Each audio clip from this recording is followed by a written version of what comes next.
Bem-vindos ao nosso canal da Solidária TV. Neste canal irão encontrar muitas coisas, entre elas, muita informação sobre a nossa instituição, muitas atividades e, sobretudo, muita Palavra de Deus. Para qualquer dúvida, não hesite em entrar em contacto connosco.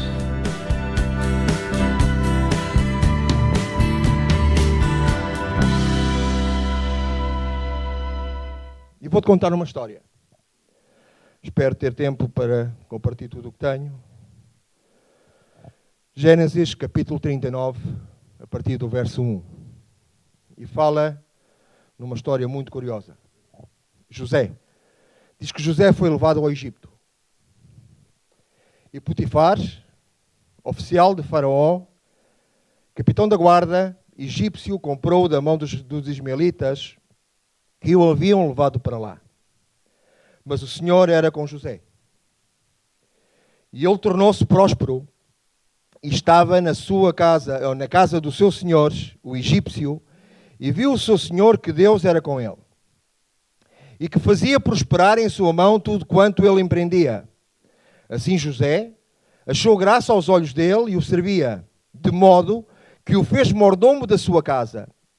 E entregou na sua mão tudo o que tinha, desde o que pôs como mordomo sobre a sua casa e sobre todos os seus bens. O Senhor abençoou a casa do egípcio por amor de José. E a bênção do Senhor estava sobre tudo o que tinha, tanto na casa como no campo. Potifar deixou tudo na mão de José, de maneira que nada sabia do que estava com ele, a não ser do pão que comia. Ora, José diz que era formoso de porte e de semblante. E aconteceu depois destas coisas que a mulher do seu senhor pôs os olhos em José e lhe disse: deita-te comigo.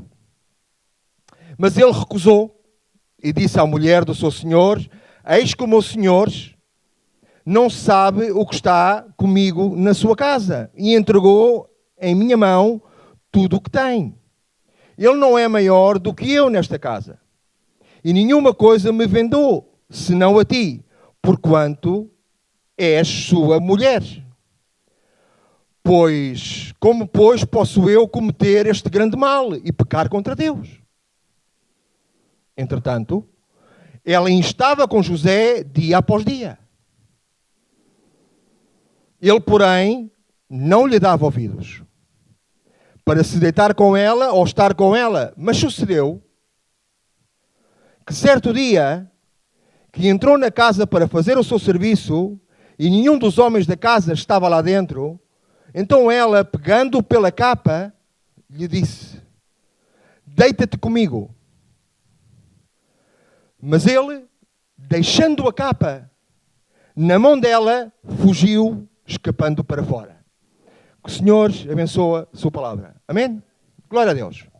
José, filho de Jacó, era um jovem supostamente bastante traumatizado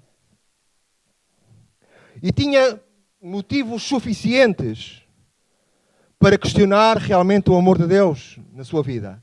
Ele tinha sido desprezado pelos seus irmãos, deixado dentro de uma cova, abandonado. E mais tarde alguém os encontrou, os ismaelitas encontraram-no e levaram e o venderam. Tudo isto poderia levar José a questionar o amor de Deus com a sua vida. E realmente essa história trágica poderia ser uma desculpa para deixar de cumprir a visão que Deus tinha posto na sua vida e o mandamento do Senhor. E muitas das vezes o que pode acontecer connosco é que a argumentação é coisa que não nos falta.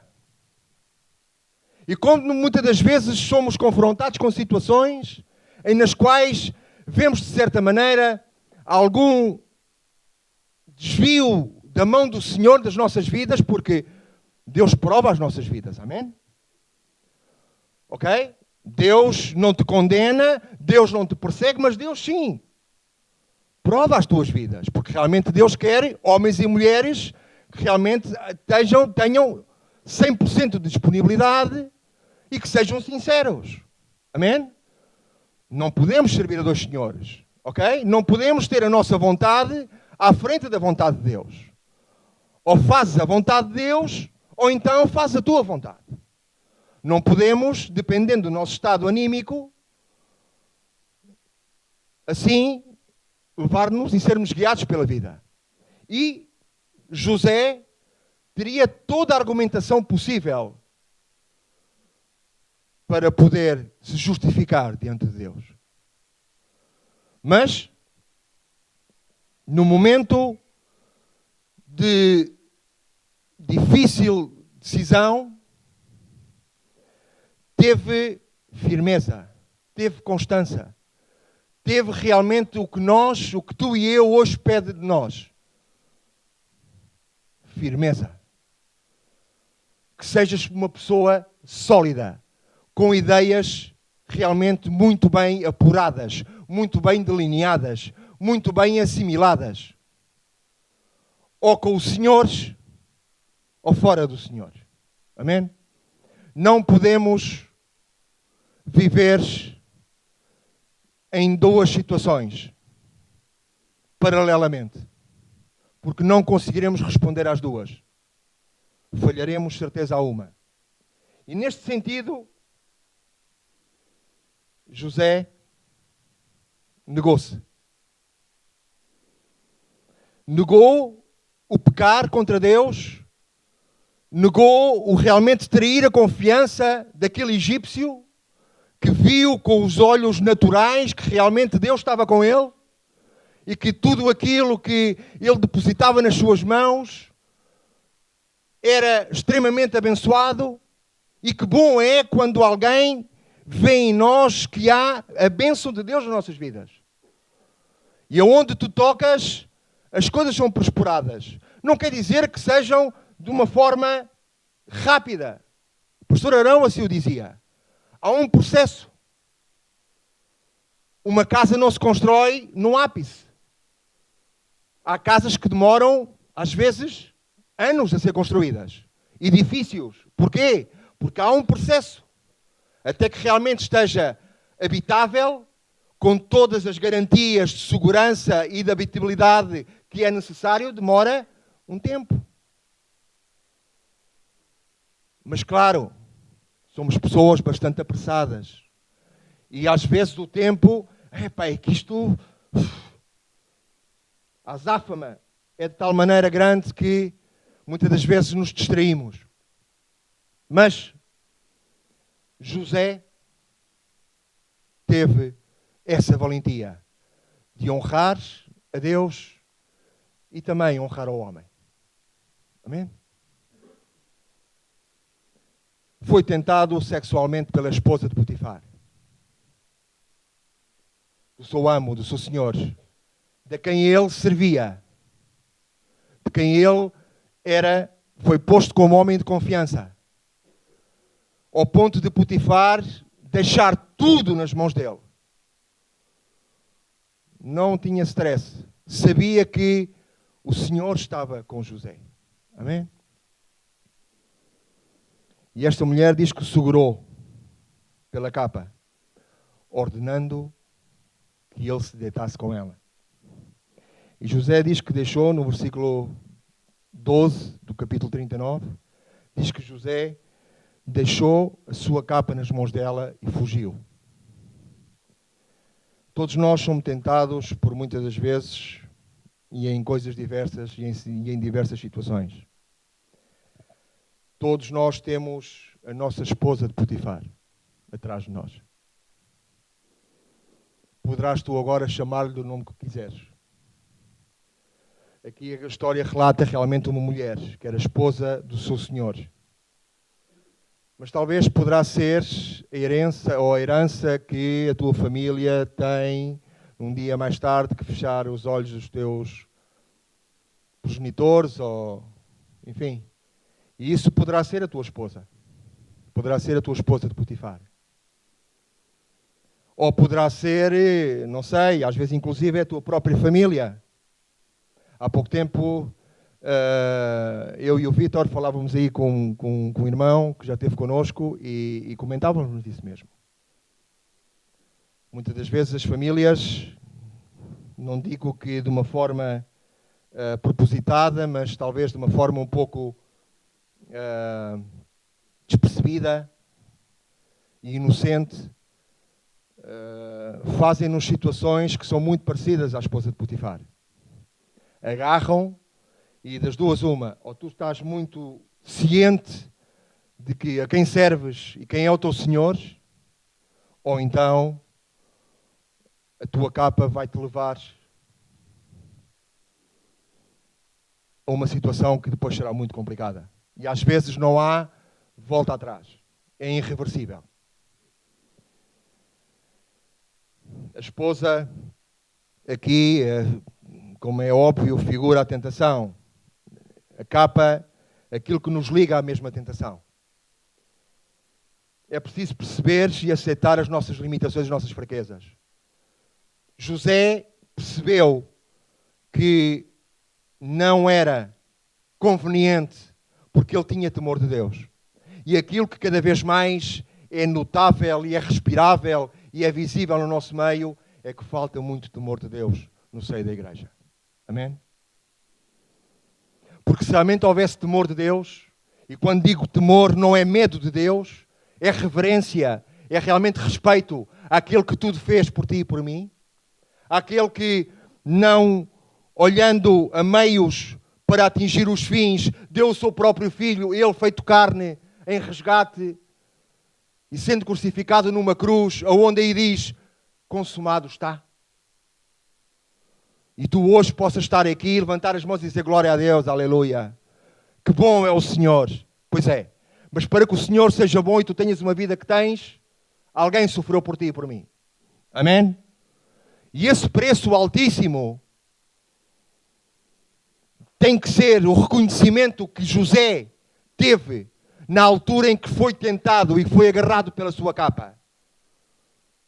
Diz que era um jovem formoso, não somente fisicamente, senão também aparentemente. Era um rapaz, como se costuma dizer, um bombom. Não é? Bom, e enfim, era um rapaz, olha, aquilo que talvez muitos de nós já fomos há uns anos atrás. Não é? E essa tendência, porque claro, eu falava aqui na quarta-feira que aquilo que come é o olho. E se não tens o filtro ativo no teu olho, ai amigo, onde é que tu vais parar? Porque a palavra de Deus, volta a repetir, tudo nos é lícito, mas nem tudo nos convém. Eu vejo tudo, eu observo tudo, mas nem tudo me interessa. Porque sei perfeitamente o que é que quero e aonde estou. É evidente que muitas das capas eu tenho que deixar constantemente. Porque elas às vezes prendem-me e atam-me. Diz em Marcos 10, no capítulo 46, diz, depois foram para Jericó. E saindo ele de Jericó com os seus discípulos e uma grande multidão, Bartimeu o cego, filho de Timeu, estava assentado junto ao caminho, mendigando e ouvindo que era Jesus de Nazaré. E começou a clamar e a dizer, Jesus, filho de David, tem misericórdia de mim. E diz que muitos o repreendiam para que se calasse, mas ele clamava cada vez mais, filho de David, tem misericórdia de mim. E Jesus, parando, disse que o chamassem. E chamaram o cego, dizendo-lhe, tem bom ânimo, levanta-te que ele te chama. E ele, lançando de si a sua capa, levantou-se e foi ter com Jesus. E Jesus, falando, disse-lhe, que queres que te faça? E o cego lhe disse, mestre, que eu tenha vista. E Jesus lhe disse, vai, a tua fé te salvou. E logo viu e seguiu a Jesus pelo caminho. Aleluia, glória a Deus. Esta foi a ação imediata de Bartimeu. Quando ouviu o chamado de Jesus. Diz que Bartimeu era cego. Não via, mas ouvia. E diz que estava à beira do caminho. Não estava no caminho, estava à beira do caminho. Quando ouviu falar de Jesus. Não tens desculpa para não dizeres que nunca ouviste falar de Jesus. Nem tens desculpa de dizeres que estás à beira do caminho. Porque não é por falta de empurrão, no bom sentido da palavra, que tu não entras no caminho. Amém? É porque muitas das vezes a nossa capa está-nos a prender nas ortigas. E quando estás preso, quando a capa está presa, claro, dificilmente entrarás no caminho. Então, das duas, uma. Ou passas frio, abres o fecho, tiras a capa e entras no caminho. Ou então, amigo, como se diz na boa gíria portuguesa, passa o comboio e ficas em terra. E ouvindo que era Jesus, este cego, Bartimeu, começou a clamar: Jesus, tem misericórdia de mim. Que bênção. Até aqui, talvez isto se assemelhe a muitas das nossas vidas, não é? Mas a reação que este homem teve é que talvez altera um bocadinho a postura dele com a nossa. Diz que quando o cego foi confrontado pelos discípulos a dizer: levanta-te, tem bom ânimo, ele te chama-te. Porque nem sequer foi Jesus a chamá-lo, foram os seus servos. Vão lá chamá-lo. Inclusive, a palavra de Deus diz-nos que os próprios servos que o foram chamar mandavam-no calar. Cala-te, meu. Não me incomodes o Senhor. Ele está noutra, ele vai... Curiosamente, ele tinha vindo do encontro, vocês sabem com quem? Com o jovem rico. O primeiro encontro foi com o jovem rico. E depois, então, encontrou Bartimeu. Duas situações completamente diferentes que temos que nos perceber. A sua capa foi extremamente pesada e não o deixou realmente ver a glória de Deus. Diz que foi triste. Porquê? Porque a capa era pesada. Deixar a guita. Desprender-me tudo. Claro, porque ele disse ao Senhor tudo aquilo que fazia. Ele sabia desde a sua mocidade tudo aquilo que realmente o levava a ser aprovado, ou pelo menos justificado diante da lei. Claro, os mandamentos Só que é curioso que a passagem de Deus diz que Jesus olhou para ele e o amou. Como que dizendo: não está a dizer tudo. Falta aí qualquer coisa. E muitas das vezes nós justificamos assim diante de Deus. Vamos a Deus e dizemos: não, Senhor, mas eu faço aquilo, eu esforço-me, eu levanto-me, não sei o quê. E o Senhor deve estar, pois, assim, olhar para ti e dizer: pois. E depois de dizer o discurso todo, ele diz-te: mas não estás a me dizer tudo, não? Há qualquer coisa aí que... Claro, porque é muito difícil para ti e para mim realmente sermos transparentes com Deus. Pensando nós que Deus não nos conhece por dentro e por fora. Diz que Ele esquadrinha os nossos corações. Se calhar a aparência pode ocultar muitas situações. Mas o Senhor não olha pela aparência. David foi ungido como rei não pela sua aparência. Sem embargo, os seus irmãos, sim. Samuel foi induzido em erro pela aparência. Mas o Senhor não olha para a aparência. O Senhor olha assim para a intenção do teu coração. Amém? E quando realmente há essa disponibilidade no nosso coração, então aí sim. Não há problema nenhum. Então dizemos tudo ao Senhor. Mas o jovem rico não. Alguma coisa tinha ficado para trás. E isso realmente foi o que o amarrou. E diz que voltou costas e foi-se embora triste. Bartimeu completamente diferente. Era cego. Mas tinha a mesma necessidade que o jovem rico. Com mais faculdades. O jovem rico não era cego. E nem sequer estava junto ao caminho. Diz que foi ao encontro de Jesus no caminho. Amém? Não estava junto. Eles estavam no mesmo caminho. Isso levou a que um tivesse realmente a bênção de Deus na sua vida e o outro fosse embora triste e amargurado. Qual é a reação que Jesus espera que tomemos quando ouvimos a sua voz? Porquê?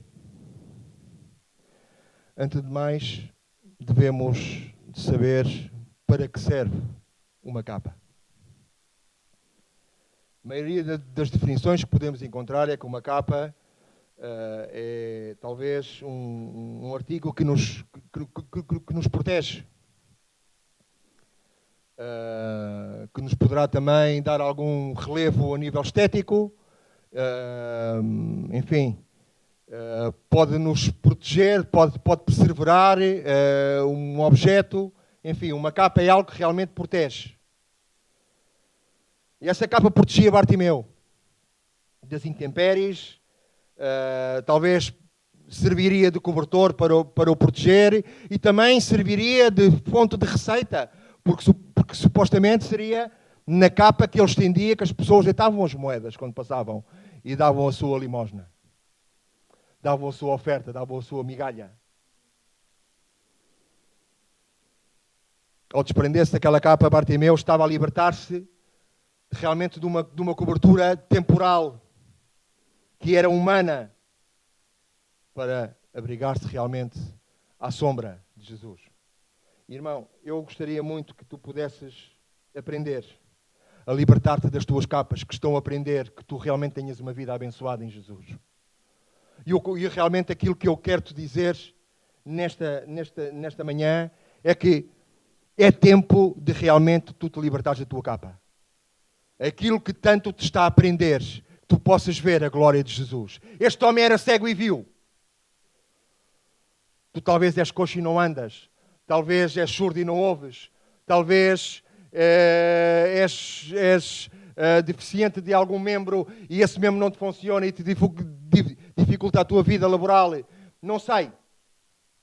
É tempo de deixares a tua capa para trás. Porque este homem era cego e viu. Teve fé, porque a palavra de Deus diz que a tua fé te salvou. E é tempo que tu aprendas a viver sem a tua capa, que tanto te agasalha, que tanto te protege, que tanto te sentes-te gostoso, sentes-te confortado. Mas essa capa talvez esteja a estrovar que a glória de Deus seja manifesta na tua vida. E é tempo de tomar uma decisão. Ou com Jesus ou sem Jesus. Isaías 30,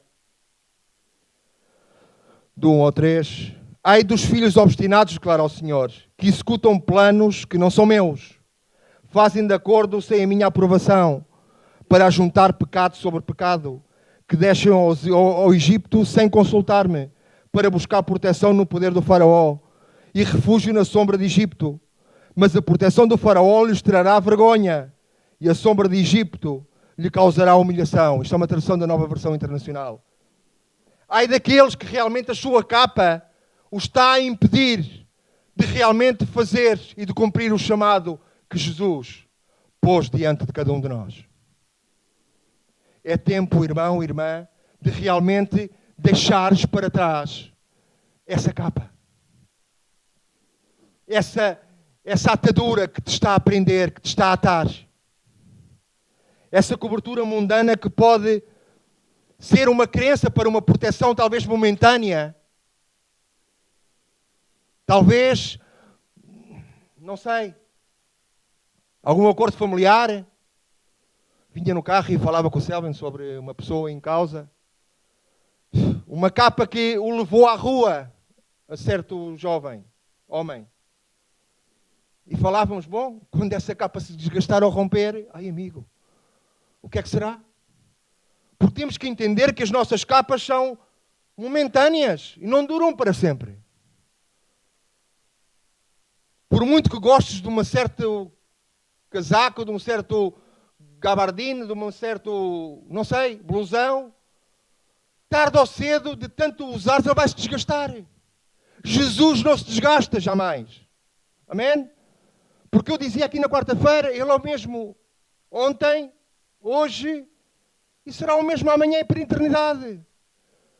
Nele não há sombra de variação. Ele é coerente, ele é estável, ele está sempre. Mas, não sei, talvez uma carreira profissional que tanto desejas. Economias talvez guardadas ou à espera de algum, não sei, da tua família. É possível, mas não quer dizer com isto que isto não sejam coisas lícitas. Ok.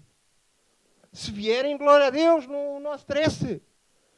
Mas Paulo dizia que sabia viver na abundância e na escassez. E nada disso realmente era uma capa que eu estava a aprender, fosse o que fosse.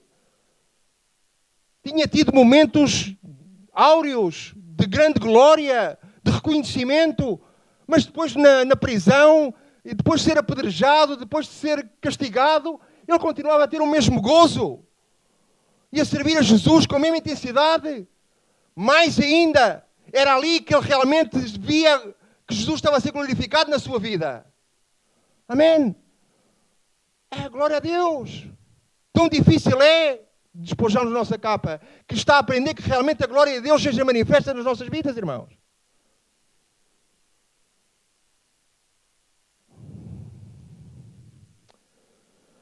Todas estas coisas não são de Deus.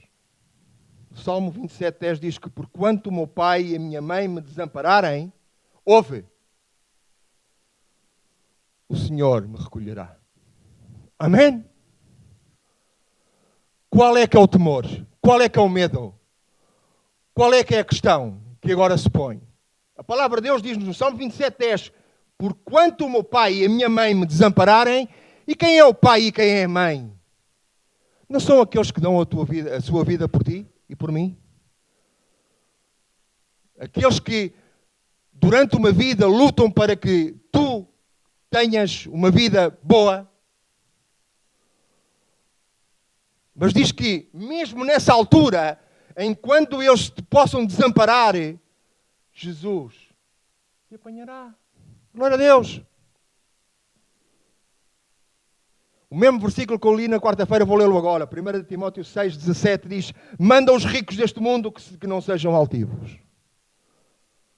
Nem ponham a esperança na incerteza das riquezas, mas em Deus, que abundantemente nos dá todas as coisas para que dela usufruímos. Amém? E eu contava-vos uma história e fazia-vos uma pergunta na quarta-feira. Quem é que são os ricos deste mundo? És tu e sou eu. Sabes porquê? Volto a repetir aquilo que disse na quarta-feira. Porque tendo um teto, tendo comida, tendo sustento, tendo pessoas que cuidam de nós, somos mais ricos do que 3 mil milhões de pessoas que existem no mundo. Amém? Nós somos os ricos deste mundo. Mas a palavra de Deus ensina-nos e diz que não sejam altivos. Nem que confiem nestas capas todas. Porque estas capas um dia desaparecerão. Mas por outro lado diz, mas em Deus, naquela capa que realmente nos serve e que quer estejamos mais gordinhos ou menos gordinhos, sempre nos cai de fina flores, essa capa jamais nos faltará. E em momento algum passaremos frio, e em momento algum passaremos necessidade, e em momento algum passaremos escassez. Porque se Deus é connosco, quem contra nós, irmãos? Mateus 6, 31, 32, quero ir rápido. Não andeis, pois, inquietos ou ansiosos, dizendo que comeremos, ou que beberemos, ou com que nos vestiremos. Porque todas estas coisas os gentios procuram. De certo, o vosso Pai Celestial bem sabe que necessitais todas estas coisas. Deus sabe o que é que nós necessitamos. Então, por que é que te continuas a deixar prender por algo que te está a estorvar que a glória de Deus seja manifesta na tua vida? Bendito seja Deus que quer fazer uma obra primorosa e gloriosa na tua vida e na minha vida. Em Lucas 9:23 ensina-nos e dizia a todos, se alguém quer vir em pós de mim, negue-se a si mesmo, larga a tua capa, larga as tuas coisas, larga tudo. Larga tudo. tome a sua cruz, dia a dia, e siga-me. Ensina-nos também, em Mateus 11, 29 e 30, tomai sobre vós o meu jugo, e aprendei de mim que sou manso e humilde de coração, e encontrareis descanso para as vossas almas, porque o meu jugo é suave e o meu fardo é leve. Amém? Quantas pessoas nós vemos que caminham curvadas, com o peso das suas próprias capas, e que não nos deixam ver a glória bendita de Deus. Porque uma pessoa, quando tem muito peso nas costas, normalmente inclina-se. E então é difícil olhar para cima. E não se consegue ver o resplendor da glória de Deus, que está ao alcance de todos, volto a dizer. Diz que a luz veio a este mundo, mas o mundo amou mais as trevas do que a luz. Amém? Porquê? Porque realmente o mundo continua a querer ter mais aconchego naquilo que realmente é vistoso do que aquilo que realmente é glorioso. Amém? Glória ao Senhor. E quero acabar com o versículo que já lemos, que é em Marcos 10, 49 e 50. E gostaria que tu hoje, pedi aos músicos já possam subir, por favor, porque vou acabar. Diz que Bartimeu era tão pobre que o seu bem mais valioso era a sua capa. Com ela ele se protegia, com ela ele se governava, com ela ele se cobria. Mas não deixava de ser cego. Não deixava de ser cego com a sua capa. Sim, era um bem de grande utilidade. Mas o seu mal permanecia. Não estava no caminho, porque ninguém o punha no caminho. Estava à beira do caminho e era cego. Uma capa velha, suja. Talvez já deveria ter sido utilizada por alguém. Alguém que lhe deu aquela oferta, lhe deu, olha, toma, pobrezinho. Não é? Toma lá, veste isso. Não estejas aí ao relento, à intempérie. E é triste que muitos de nós preferimos realmente ter as nossas capas que aparentemente nos aconchegam, mas é mentira. No momento da aflição, no momento da angústia, temos frio e passamos necessidade. Então pergunto, para que é que serve a tua capa? Desprende-te dela. Liberta-te da tua capa. E vai ao encontro de Jesus. Diz que Bartimeu, cego, clamou, ouviu, percebeu. E quando Jesus diz no 49 e no 50 do capítulo 10 de Marcos, diz que parou Jesus e disse, chamai-o. Ouve, Deus chama-te.